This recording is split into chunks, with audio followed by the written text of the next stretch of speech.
So we love Lance Zerlein, NFL.com, working down in Houston, NFL draft savant for years, and we especially love him when he says nice, magnanimous things about our Minnesota Vikings players. And so he came out this weekend with a list of Defensive Rookie of the Year candidates. Now, top of the list is what you expect. So Chase Young in Washington, blah, blah, blah, blah, blah. Patrick Queen in Baltimore. Again, it really pisses me off that every single year Baltimore is towards the back end of the first round. They just have an amazing player just like fall into the laps as usual. Yeah. Kenneth Murray with the Chargers makes sense, right? But listed as a Darkhorse candidate was our first-round cornerback, number 31 overall, Jeff Gladney. So let's talk about him. All right, so this is what Lance wrote. Quote, Jeff Gladney, cornerback, Minnesota Vikings. He's not the biggest or fastest rookie cornerback. Hey, jerk. But he might be the most consistent, competitive, on-the-ball defender in this draft. Gladney is twitchy and instinctive. He should get on the field right away for the cornerback-needy Vikings. He will take his lumps to be sure, but look for Gladney to make more plays on the football than most rookie starters, end quote. So, Zerlein as well, being now in Texas, certainly knows about the legend of Jeff Gladney coming out of TCU, Fort Worth. There you go. As well as a cornerback has won Defensive Rookie of the Year 2 of the last 5 years. He had Marcus Peters back in 2015, which should have been the Trey Waynes year. He got robbed. Maybe not. Marshawn Lattimore in 2017. And, 2013, Sheldon Richardson. I miss Shelly. But Gladney, again, the number 31 overall pick in this spring's 2020 NFL Draft, was the 6th cornerback off the board, which everyone hypes up this wide receiver class as one of the greatest of all time. So it certainly could be, but this cornerback class was deep, man. This cornerback class was good, and the Vikings got 3 in the first 5 rounds, which is pretty studly. But Gladney, 31, 6th cornerback taken behind Jeff Okudah, went early to the Lions. I really like him, except he's now in the Lions, so now he's dead to me. C.J. Henderson with the Jaguars. A.J. Terrell coming out of Clemson. Damon Arnett.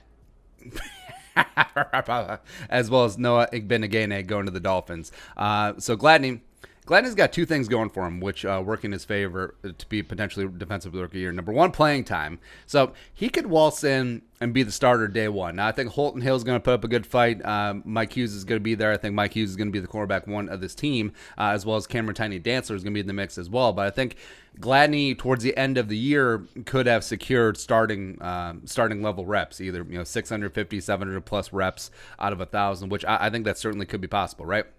Number 2, he's a gambler, and that's something that I loved about Gladney in the draft. It's also the same that I loved about like Jalen Johnson coming out of Utah. Now he's a Bear, but he's also dead to me now too. Is that give me a cornerback who will take chances as opposed to one who consistently plays it safe, right? Like, yeah, you will get burned sometimes, but also the juice is worth the squeeze. It just really is. So a couple flashy plays here and there, a couple interceptions, a couple pick sixes, and he basically has the award. That's what happens. Like for cornerbacks, especially for awards like this, they don't remember your lows. They don't remember the times you bite on a double move, you get burned for a touchdown, blah blah blah blah. That sort of just fades into the ether, right? Like they just don't remember your lows. It's basically how Marshawn Lattimore won the award, as well as it's definitely how Marcus Peters won the award. Like Marcus Peters is probably the most highly variable cornerback in recent memory. Like he'll have high highs for sure, but his ass will get burned and beat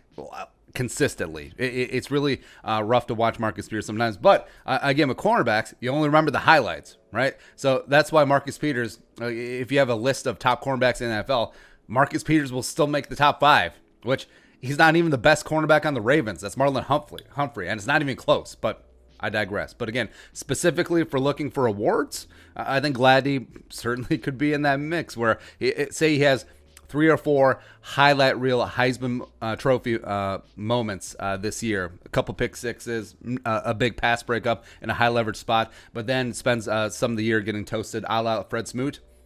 He may win the award. He certainly could. So I think Gladney's going to have opportunity. He certainly has a style to be in that mix. And hell, I mean, I don't have the Defensive Rookie of the Year odds in front of me, but put a sawbuck down on Jeff Gladney. Why the hell not? Your thoughts on our thoughts, on Lance Zerlein's thoughts. Let us know in the comment section below. Subscribe for daily Vikings takes. You want to support the work? Pull us on the Venmo. Plus give us a follow on social media as well. But until next time, Skull Production Value.